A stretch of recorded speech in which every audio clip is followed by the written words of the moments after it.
What if Sawsbuck was in Gen 1 OU? Be real with me. How many of you forgot this Pokemon existed? Or how many of you just didn't know this Pokemon existed? Period. Pretty sure they only recently got added into Scarlet and Violet, and this is literally the first time they ever got reintroduced into a game that wasn't in Unova. I wouldn't blame you if you've literally never once thought about this Pokemon. Because it was never very good, and some might say it even has a pretty generic design, despite having a whole theme with the different seasons. But luckily, I managed to think about this, because for those of you who saw the Generation Jumble Council meeting, Plausible suggested this guy for the summer season, and I was surprised, because for Gen 1, it's kind of just made for that. It has the normal type, it has a stab grass move, so even though it doesn't have Razor Leaf, it's fine. It has 100 attack, which is literally the exact same as Tauros with normal stab. And you have base 95 speed, so not as good, but still pretty fast. The exact same speed stat as Jinx, so you're actually have a great crit rate. And along with Sword Stance, which Tauros doesn't have, so that's already huge. You also have stuff like Thunder Wave, Agility, screens, such as Wide Screen Reflect, and Jump Kick? This guy has fighting coverage, even though it already hits super hard? That is awesome! And also, Horn Leech is a signature move. With base 60 special attack, it's not too much worse than Tauros with, what's it called? 70? Not to mention it goes right on, which is the main reason you're using it. But as a benefit, it can also 3-hit KO both Cloyster and Starmie. So that's actually pretty nice. So yeah, you actually kind of suffer from 4 move swap syndrome, because you really want to have Jump Kick, since that does so much damage against Snorlax. But also, you need Thunder Wave for Tauros, or just for pretty much everything. You definitely want Sword Stance and Hyper Beam. Unfortunately, you don't learn Body Slam or Razor Leaf, so instead you have Double Edge. But even then, that's still hitting really hard with Tauros' stab and base attack. So, I'm just as surprised as you are. This is a Pokemon that no one would ever think about, but it's something that would just be amazing in Gen 1 OU. Granted, that grass typing does give you a very unfortunate weakness to both Drill Peck as well as Blizzard, not to mention the occasional Fire Blast, which sucks. But at the same time, you have an immunity to Body Slam Paralysis. That alone is already pretty big. You can hit harder than Tauros. You have good coverage against other normal types. You can paralyze things. You could Oko right on. So it's a very even trade. Now here's what interests me. Against Venusaur here, who has the moves you have in front of you, and maybe with Body Slam, I think it's pretty safe to say that Sawsbuck is just a vastly superior Sword Stance user. In fact, once again, say it with me now, Sawsbuck becomes the best Sword Stance user in Gen 1 OU. I say that so many times. But there's one Pokemon here that might stand out, if you can see it just on the team builder. Because you have Sawsbuck in Gen 1 Pokemon. But why is Meganium here? Well, that's because these two are going to become very... I don't know if the rivalry is going to be a good word to describe it, but both of these will be in Generation Jumble Season 3, which is basically a season, or like a format that I run, where we add new Pokemon to Gen 1 OU. And they seem very similar, being Sword Stance users with that are grass types. However, they are extremely different. For starters, Sawsbuck is normal, but does have Body Slam. Meganium does. And you have coverage for grass moves in normal, but you don't have Earthquake. Meganium has Earthquake. It also has Razor Leaf, so its grass coverage can hit hard against pretty much everything. So, not only are Body Slam and Earthquake two, or actually all three of these are very major moves that Sawsbuck wishes it had. And I think it fundamentally just changes how good both of them are. Meganium will hit harder with Razor Leaf on things, but you just have a really good normal stab anyways. You have Earthquake to hit Gengar, but you can paralyze things with Thunder Wave. So it's going to be really interesting. I think both of them will be fundamentally different from each other. So I'm just excited to see where things go. But I think I've stalled on for long enough, so let's go on the replays, shall we? I'm sure you guys prefer when I talk about actual Gen 1 stuff.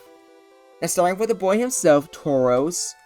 Blizzard does about half, but something that's really funny is that Hornleech, if you use it once, it turns Blizzard into a 3-hit KO. So not really gonna help you a lot, per se.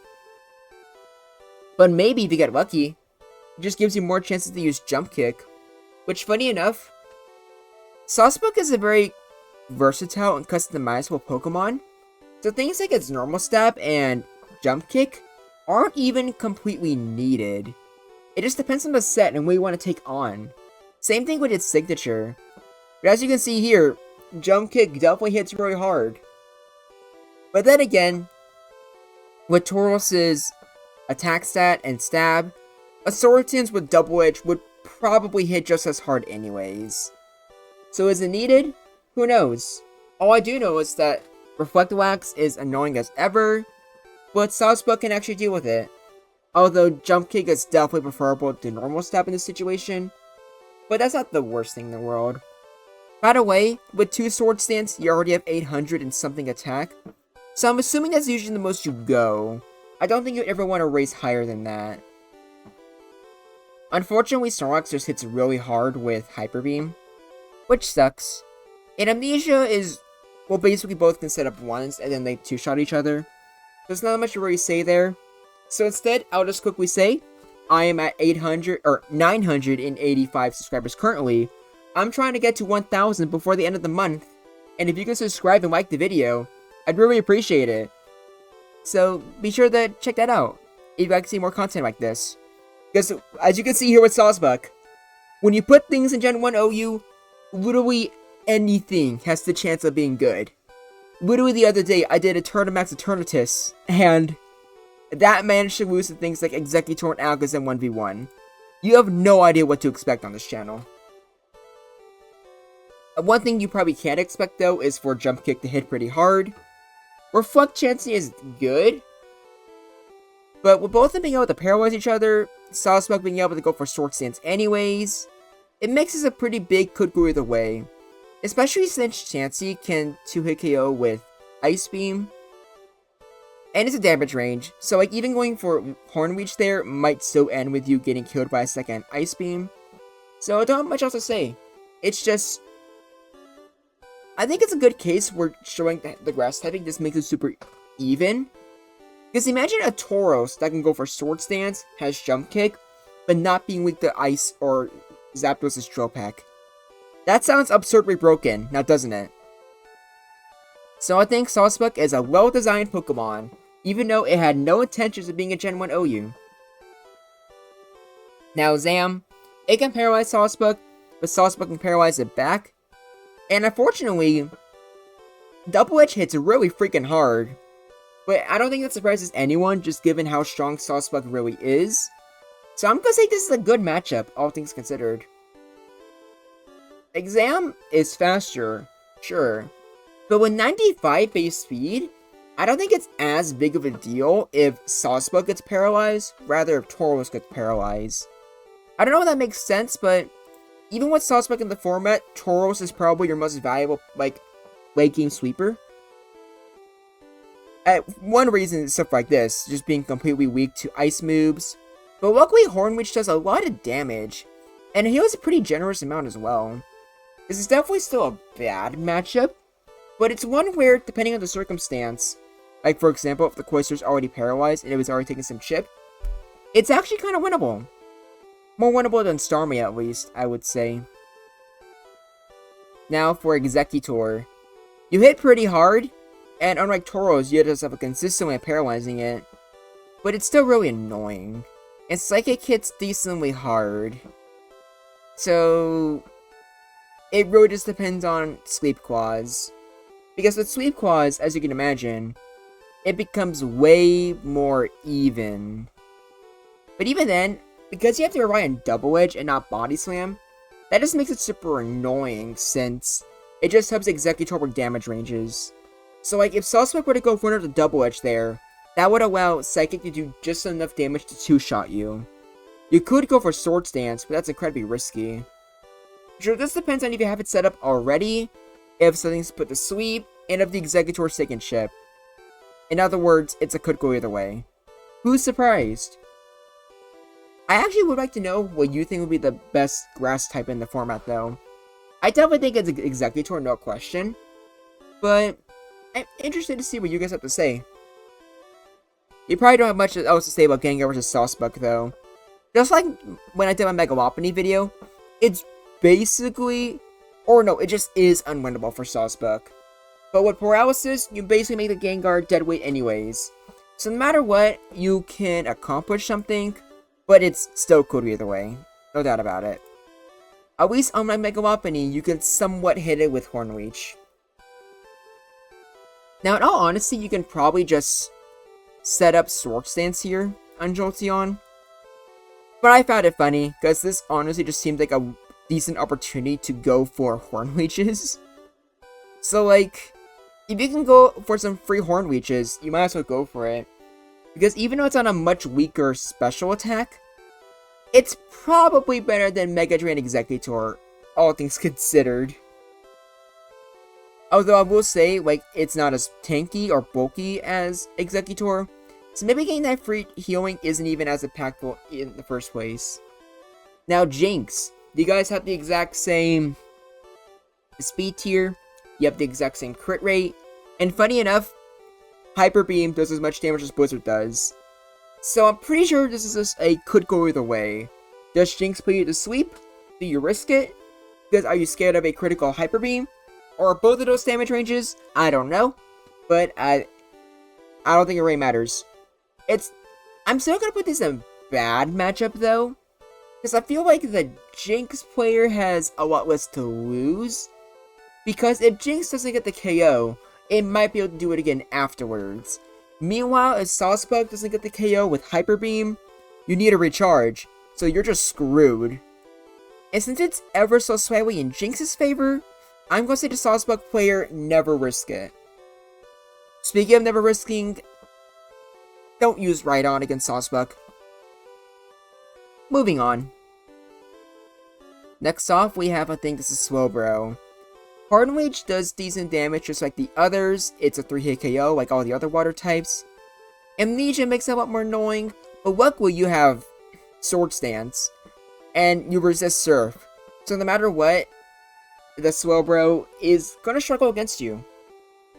It might take you some time to set up. I'm not sure how many Sword Stances you need to get a guaranteed KO. And unfortunately, once it's at max special, it does hurt a decent amount. But most of the time, I'm going to say this is pretty favorable for Sawsbuck. I think in just this replay, I played really unoptimally. Next up is Starmie. And Starmie with Blizzard is just an absolute nightmare for you. If it's paralyzed, you might be able to do something to it. But even then, I would not risk it given how good Starmie's crit rate is. So I'm just going to call this a pretty bad matchup. And last but not least, we have Zapdos. And if it's paralyzed, well, that might not matter because it probably went for agility. So I'm going to say that unlike Tauros, you can hit hard against it, but it's pretty much unwinnable by every stretch of the imagination. But not the worst thing. Because, like, look at the tier list here. That's, like, the only thing other than Gengar that's even, like, super, super bad. Even if things in bad matchup, you have tools to threaten them. So this is pretty generous, and this should probably go in the good matchups.